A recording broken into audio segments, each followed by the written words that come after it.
how to check time insights on Instagram. Hi everyone, welcome back to our channel. In this video I will guide you on how you can check time insights on Instagram, so make sure to watch the video till the end.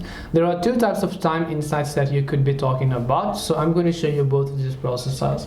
First of all, I'm going to open the Instagram app, and let's say you have a creator or a professional or a business account, and then you want to check the time insights of the people and all of those data within those specific periods of time. For that, first of all, just go to the professional dashboard after coming to your profile page.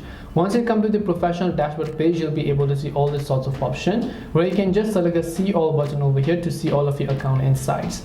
If you want to understand this, by default Instagram will load you the data of the last 30 days, as you can find this option known as last 30 days. And if you want to view it on a specific time period, you can just select that, choose a start date from when you would like to view the data of, and the end date until when you would like to view the data. To save the changes, tap the update option from the top right, and then you'll be able to see the data based on that specific time range.